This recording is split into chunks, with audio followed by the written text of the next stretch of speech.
We end tonight with an interview. All winter, reporter Peter Balanon-Rosen has been taking a look at gentrification and the housing issue. Right.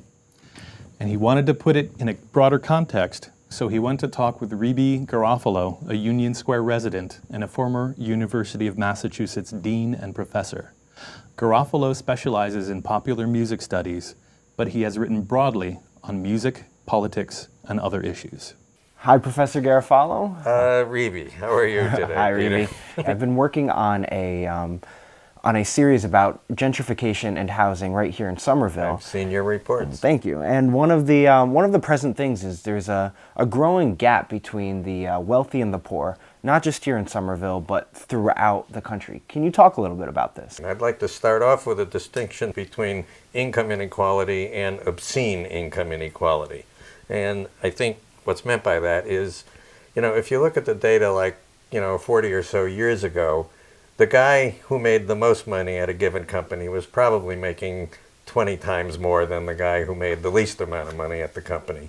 And if you look at those same figures today, the difference between the guy making, the most amount of money at the company and the least amount of money at the company is like 200 or 300 times. Okay? Now, at the level of 20 times difference, that's income inequality, but it's somewhat manageable.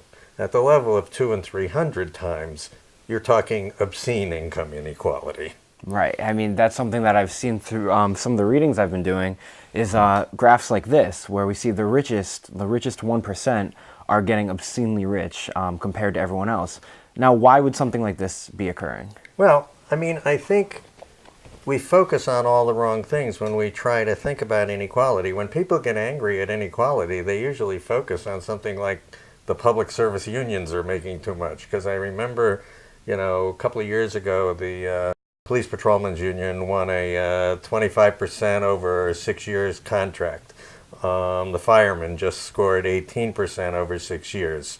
And, people will say, well, there's something wrong here. There's, abuse going on in these unions, and all the other public service unions are making less, so these guys ought to be making less.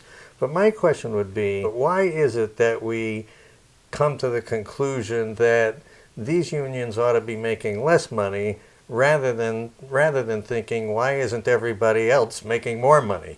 Because, in fact, that's what used to happen. I taught at UMass for 35 years, and we were a unionized faculty, and we used to score, 5%, 5%, 5% contracts, over a 3-year period pretty routinely. That was, nobody got super rich off that, but, that was a good middle-class wage. Right, but it seems like nowadays everyone keeps quoting saying they're operating according to the market. Now, how does this have anything to do with these huge income inequalities? Whenever we think about income equality, we aim too low. And when we aim too low, we allow the guys who are really walking off with the big money to get off scot-free. A couple of years ago, the retiring CEO of Gillette rode off into the sunset with a $600 million golden parachute retirement package. That's money that should have been the salaries for 6,000 or 7,000 people, but these guys all got laid off, for the sake of the profit margin. In order to preserve some income diversity, there's programs in place like affordable housing initiatives. Do you think programs like this can really combat these inequalities that we see? It's going to be very difficult. Union Square is in an interesting position in that Union Square has enough vacant land. When you talk about Boynton Yards and the inner belt, we would be able to create, I think, enough housing that would enable us to offer some at affordable rates. And there, I think the question is, do we have the political will, to balance development against affordability and come out with a neighborhood where people who want to live here can afford to live here? Anything else that you would like to add? Yeah, I'd like to finish with a quote, if I might. As long as the problems of the poor are not radically resolved by rejecting the absolute autonomy of markets and financial speculation, and by attacking the structural causes of inequality, no solution will be found to the world's problems. Who said that? Couldn't tell you. That was the Pope. That wraps up this newscast.